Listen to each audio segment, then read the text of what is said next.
Bonjour à tous. Lundi 6 janvier 2025. Les commémorations des 10 ans des attentats de janvier 2015 auront lieu toute la semaine.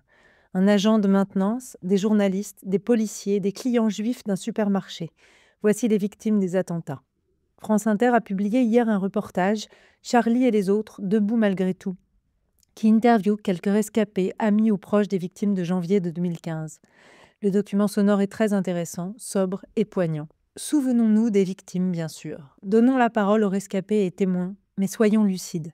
Cette semaine, il ne s'agit pas d'un 11 novembre ou d'un 8 mai qui commémore des conflits passés.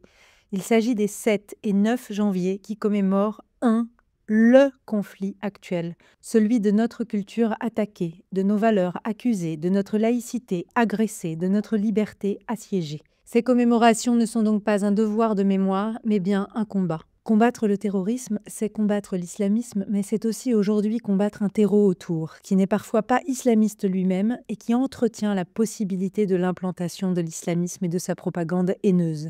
Ce sont donc surtout les inquiétudes de Philippe Val, par exemple, publié hier dans Le Parisien, qu'il faut encore une fois de plus comprendre et diffuser.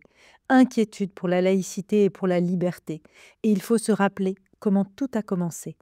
En 2005, un journal danois, le Jyllands-Posten, publie des caricatures de Mahomet.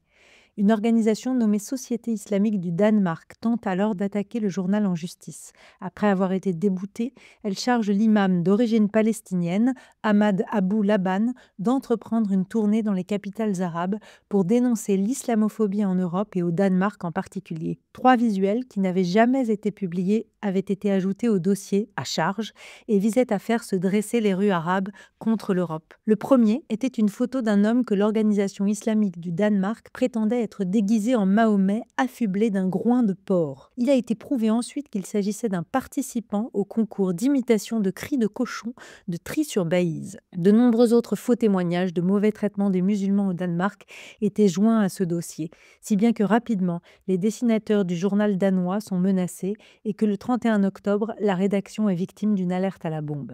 2006. En France, pour avoir reproduit les caricatures danoises ayant déclenché la colère de certains musulmans aux quatre coins du monde, Philippe Val, le patron de Charlie Hebdo, est assigné en justice par la Mosquée de Paris, la Ligue islamique mondiale et l'Union des organisations islamiques de France. En février 2007 se joue le procès contre l'hebdomadaire coupable à leurs yeux d'avoir reproduit 3 caricatures du prophète Mahomet. Un dessin qui représente le prophète avec une bombe dans son turban, une autre, plusieurs terroristes qui arrivent encore tout fumant au paradis et à qui le prophète lance « Stop, stop !» Le stock de vierges est épuisé. Tous deux parus dans le Jyllands-Posten.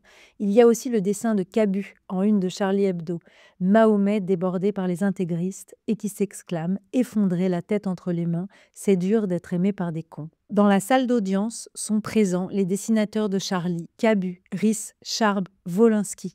Sur le banc des accusés, Philippe Val, le patron de Charlie. Et dans le public, Cavana. Dans ce procès, gagné pour Charlie Hebdo bien sûr, c'est comme chez les Danois une rhétorique victimaire qui se met en place du côté des plaignants. Cette rhétorique victimaire, que l'on ne connaît que trop bien depuis des années maintenant, est celle qui a conduit aux assassinats de tant de personnes ensuite, à commencer par celle de janvier 2015. Ne rien céder à cette rhétorique victimaire, combattre les partis politiques qui victimisent les musulmans pour les instrumentaliser et les transformer en clientèle électorale, c'est ce que nous devons faire au quotidien si on veut espérer garder notre liberté et notre République. Quand le Parisien demande hier donc à Philippe Val s'il fallait publier les caricatures, il répond oui.